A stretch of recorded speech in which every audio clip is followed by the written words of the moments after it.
ఎందుకంటే ఒక engineering graduate certificate తీసుకొని బయట వచ్చినవాడు సామాన్యమైన పని చేయలేడు. వ్యవసాయం పని చేద్దామంటే నామూసి. ఊరికెళ్ళి తల్లిదండ్రులకు ఉద్యోగం రాలేదని మొహం చూపించడానికి అయ్యో మా తల్లిదండ్రులు కష్టపడి మమ్మల్ని హైదరాబాద్కు పంపించి మంచి మంచి కోచింగ్ సెంటర్లలో మాకు శిక్షణ ఇచ్చిండ్రే, మేము అశోక్ నగర్లో లేకపోతే అమీర్పేట్లోనో దిల్సుఖ్ నగర్లోనో కోచింగ్ సెంటర్లలో శిక్షణ పొంది ఇప్పుడు ఉద్యోగం లేకుండా మళ్ళీ ఊరికి వెళ్ళడమేంది అని ఎక్కడ కాని పరిస్థితులు నిరుద్యోగ యువతకు ఈరోజు వచ్చింది. అందుకే పాలిటెక్నిక్ కాలేజెస్ను కూడా అప్గ్రేడ్ చేయండి. దానిపైన యంగ్ ఇండియా స్కిల్స్ యూనివర్సిటీ అని ఈరోజు తెలంగాణ రాష్ట్రంలో ఇండియాకి ఒక బెస్ట్ మోడల్ని ఇంట్రడ్యూస్ చేసినాం. ఇవాళ హైదరాబాద్గా దేశంలో కొన్ని ప్రధానమైన పట్టణాలు ఎందుకు మల్టీనేషనల్ కంపెనీలు ఇన్వెస్ట్మెంట్స్ వస్తున్నాయంటే జస్ట్ బికాస్ ఆఫ్ అక్కడ ఉండే ఇన్స్టిట్యూషన్స్. ఇవాళ Hyderabad brand is ISB, IIIT, NALSAR university, JNTU university, Osmania university.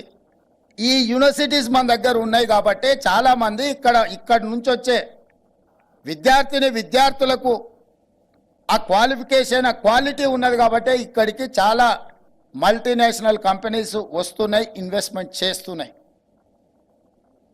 So ఈరోజు హైదరాబాద్ని ఒక ఎడ్యుకేషనల్ హబ్గా క్రియేట్ చేయాలా,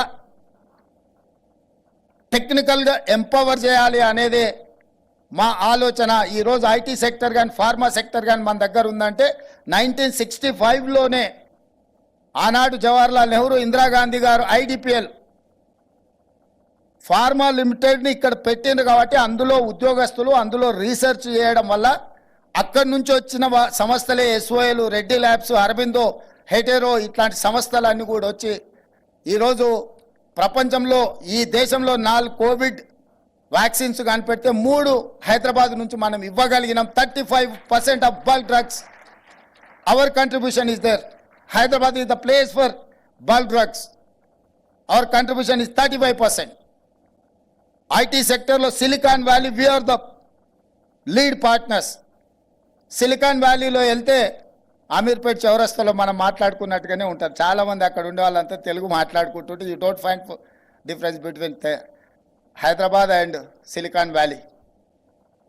ఎందుకు ఇంత అంటే మన దగ్గర వచ్చిన ఒక ఐటీ విప్లవం మనకు ఆ ఉద్యోగ ఉపాధి అవకాశాలు కల్పించింది. ఎడ్యుకేషనల్ హబ్స్ ఈరోజు హైదరాబాద్ని గుర్తించడానికి ISB ఒక కారణం, IIIT ఒక కారణం, నల్సార్ యూనివర్సిటీ ఒక కారణం. ఇవాళంతా అట్లాంటి ఇన్స్టిట్యూట్స్ మనకు అవసరం ఉన్నది. అందుకే మేము స్టాన్ఫర్డ్ని, ఆక్స్ఫర్డ్ని ఆ యూనివర్సిటీలకు వెళ్ళి మీ ఆఫ్ క్యాంపస్లు మా దగ్గర పెట్టండి అని నేను మా మిత్రుడు శ్రీధర్ బాబు గారు స్వయంగా వెళ్ళి ఆ యూనివర్సిటీ యాజమాన్యాలను కలిసినాం. గోయింగ్ ఫార్వర్డ్ కొన్ని మంచి యూనివర్సిటీస్ తెలంగాణ హైదరాబాద్లో తీసుకురావడానికి ప్రయత్నం చేస్తున్నాం. ఎందుకంటే Hyderabad brand image has to improve. We have to compete with the world, not with Andhra Pradesh or Bengaluru or Chennai or any other city of in India. ప్రపంచంతోనే పోటీ పడాలనేది మన లక్ష్యం.